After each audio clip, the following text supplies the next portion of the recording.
So,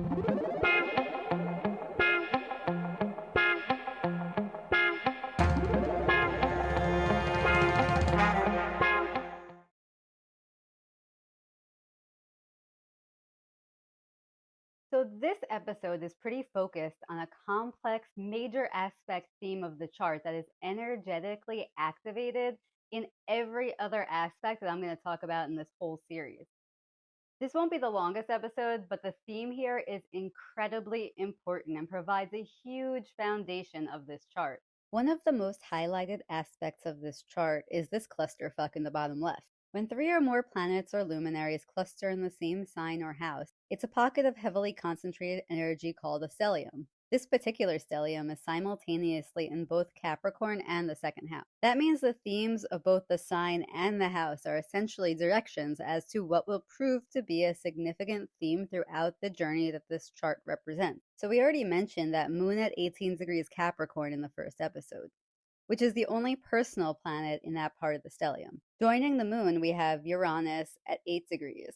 Yes, I pronounce it that way on purpose because I'm literally like a 12-year-old and I can't not laugh if I say Uranus every time. Anyway, Neptune is at 13 degrees and Saturn at 24 degrees, all in Capricorn in the second house. Now, I want to note that these are all big, heavy-hitting generational planets. Capricorn is a sign known for its seriousness and maturity. While the appearance of a stellium in a chart isn't rare, I think this one is really impactful and a major anchor of the chart's energy. So second house is earned income, money, manifestation, and self-worth. Capricorn is the sign of diligence, a drive for excellence and accomplishments in decision making. Cap energy is interesting because there's a lot of duality at play within this placement. The flip side of responsibility and control is surrender and trusting the universe to do its thing. The balance of this energy lies in taking accountability for the smaller steps you can control. So this much energy in Cap can sometimes be a push and pull between controlling and letting go. So we know that from 3+ decades of stories, that part of what assisted this band in their growth and longevity has been a commitment and responsibility to keep moving forward. In a few interviews, when asked what helped them keep going in the early days, Nick says he just kept believing that if others could do it, why not us? It's that commitment to the belief and power of responsibility to the band itself, to their mission and message, to the sound, and to each other that really led them to fame and manifested the viability of 311 as their life legacy and career. The knowing that they were better together in unity than they would be divided. Within this stellium, we can dissect the ingredients of that theme even more. We have 4 planets clustered all together, engaged in that energy, expanding and feeding off of each other. So first we have Saturn at 24 degrees. Saturn itself is the ruler of Capricorn, so this is essentially really concentrated double energy around responsibility and accountability, decisions and commitments. Saturn is known for its infusion of leadership qualities. This placement highlights a commitment and drive to excellence, both within the band itself, their drive to never quit, being different than the masses, and vulnerability, putting themselves out there. The growth they receive in return for their bravery and commitment is increased self-worth, the ability to manifest the dream into three-dimensional reality, and ultimately a career and earned income. Even more so than that, because it's at the Venus degree in the third decan, which is the higher degrees of the sign, the commitment isn't entirely about earning money and serving themselves. At its core level, 311's commitment is about service to the collective, to disseminate the ideals and vibrational frequency of peace, love, harmony, and of course, 311 is down for the unity of the unity. That's right.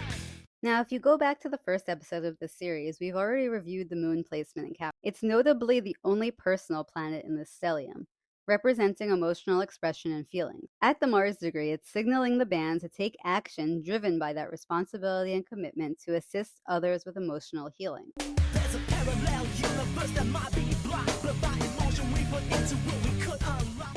So feeling is important, and feeling is healing. It has a ripple impact because as we work on healing ourselves, we're drawing a map through our lived experience, which can then be used to help others navigate similar issues. This is manifesting an entire career from a place of choosing to face and explore areas of emotional depth particularly that heavy positivity that hadn't really been explored much by musicians in the 90s.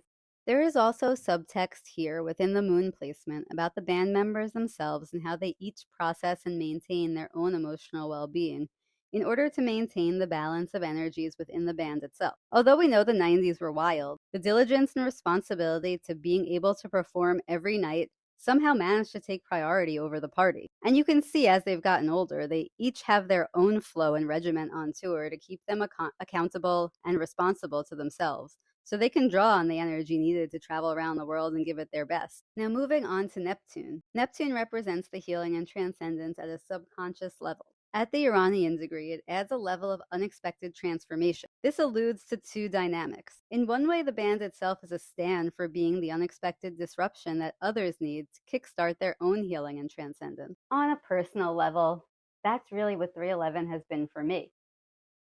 As a fan who's been around since the mid 90s, I knew every word to down when I was like 14 years old. And although the music slowly made its way into my subconscious, the lyrics about gratitude didn't immediately resonate with me on a conscious level.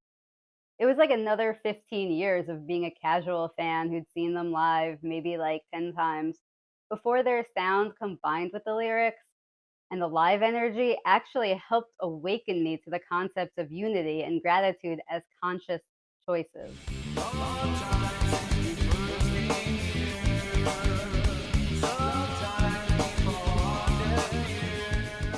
That was literally me. I heard them for so long, but I couldn't really hear them until I was ready to awaken and open my consciousness and make different choices in my life. They were literally the exact disruption that helped fuel my awakening. And I wouldn't be the person that I am today on this video had it not been for 311's music. Never let me down, always came through. On the flip side of this Neptune placement, there's also indication that as individuals, they will experience their own unexpected disruptions within the band itself that prompt them to look within themselves for deeper meaning and healing. This ties in directly both thematically and also because it's conjunct with the energy we just spoke about around the Capricorn moon, and a responsibility for their own emotional space, so that they're able to unite and draw upon the collective energy needed to be a truly impactful touring band. Now, in a topic no one really likes to talk about at this point, perhaps the recent experience of facing their differing political ideals and potential separation hopefully helps lead to some transcendence and recommitment to the group dynamic. Although they keep that experience fairly close to their chest, likely due to their collective Scorpio rising placement of secrecy that I spoke about in the first episode, I'm really hoping there are some tidbits of this healing process layered into the lyrics of the upcoming new album. That's why the experience of this type of strife has presented itself.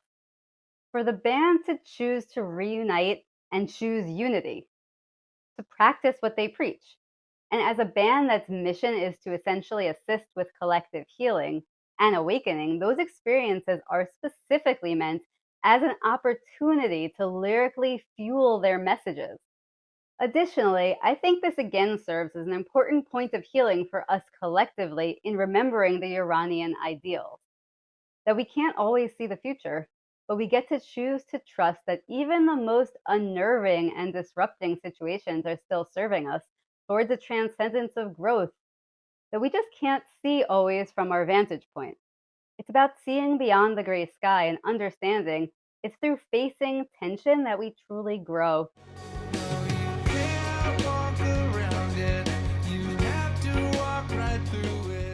Now, speaking of Uranian energy, the final component of this stellium is the energy of unexpected disruption at a personal degree of responsibility and accountability. This echoes the energy and follows the lead of Neptune, Moon, and Saturn before it, tying up the stellium with a pretty bow. Uranus and Neptune are large planets within 5 degrees of each other, which is called a conjunction. A conjunction denotes a situation where a common theme, in this case Capricorn second house energy, is approached in a way guided by the overriding energies of the two different planets. So here it gets kind of trippy because we have Uranus conjunct Neptune, which can literally represent the desire to find new, unusual, and unique forms of expression that bring an energy of transcendence. The band itself is committed to being the unexpected disruption that awakens consciousness and healing. And they do this musically by mixing genres, infusing depth and healing into lyrics, but also as humans. I know if you're still with me listening to this, 311 in some form has probably been the precipice for your own awakening and healing. Maybe it inspired your creative spirit. Maybe you danced hard and worked out some of the emotions of the shows. Maybe the lyrics made you think and feel connected to others. Whatever it is, 311's ability and commitment to being a loving disruption is such a beautiful embodiment of the Uranian energy. So when you put that all together, you have 3 out of 5 major planets and 1 big 3 personal planet all pointing in the same direction. There's the magical combo of using unexpected methods to express energy through music that encourages healing, transcendence, and transformation, unified by the emotional connection we have to each other, all supported and conducted by Saturn and Capricorn, being an excellence-driven leader. Lastly, this is all in the house of manifestation, self-worth, and earned income. While we are talking about money, it's probably worth bringing up here the current situation that the band found itself in. The European tour getting cut short, rumoredly due to low ticket sales and high touring costs, a decision not uncommon in the current state of the music industry and the world at large. Now listen, I have a business degree, but I'm absolutely no music exec. However, if it was me leading the show here, I probably would have planned this all a little bit better. Maybe I would have pushed for the new record to come out around now and have used the summer tour for an album tour, including the international stops. Then, perhaps next year, focused on Blue's 30th birthday and done a full album tour around that, just to align the momentum and excitement appropriately. That way they could utilize the new album to hopefully draw in new fans, but also utilize Blue to unite that with both the old school fans that have been down all these years and the younger millennials and Gen Z experiencing their generational retro resurgence of all things 90s. But my own seemingly random thoughts around that aside. See what I did there? I do think there are some obvious and underlying signals the last few years that the band isn't currently drawing in money quite as easily and fluidly. I know for certain lots of people in the fan community, even longtime fans, are feeling the strain and going as far as accusations of money grabbing, especially with things like VIP pricing and such. So all that being said, it would be really wise for the band to follow the energetic directions provided in their chart. Life seems to be trying to redirect them back to the core of their mission, being a precipice for healing and utilizing the wisdom from their own experiences to do so, and absolutely trusting in that process, as they organically have for most of their career. Because the grassroots of this band did not come through marketing. It came through the killer combo of sonically and emotionally connecting with us at a core level. So, if the money was made, that's the difference. It is absolutely no accident that this band got famous through a series of personal commitments to themselves and their message, the bringing together of committed fans, being a disruption to the music market of the time, and some absolutely fated support from the universe around getting their message broadcasted collectively. The band never let us down and always came through, even if they made it up as they go. And in return, they've been wildly supported in their mission.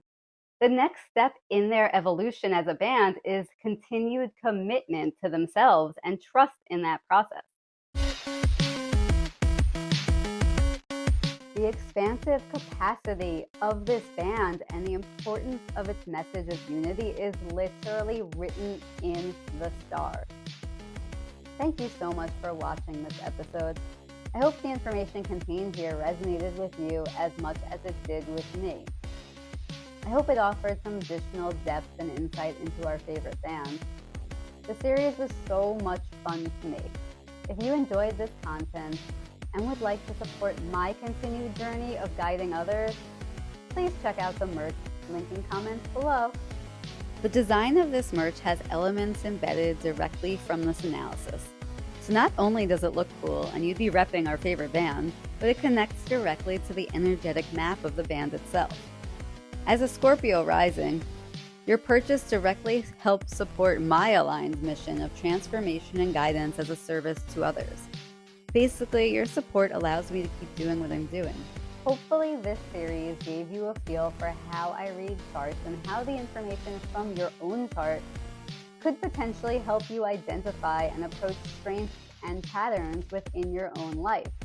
The chart is really here to help us navigate our way through this existence, and I'd love to be able to help and guide you through it. If you're interested in your own energy analysis and guidance sessions, please reach out directly via DM or email. For astrology-inspired merch, visit sunmoonrisingshop.com. For daily content linking the astrology to aspects of grounded healing and real-life application, follow me on Instagram at sun.moon.rising.bliss. Or for 311 content, my personal Instagram, Unity Grassroots. Finally, for more readings, the rest of this series, and for guided meditations that help wire in energies like this, comment, like, subscribe to this channel.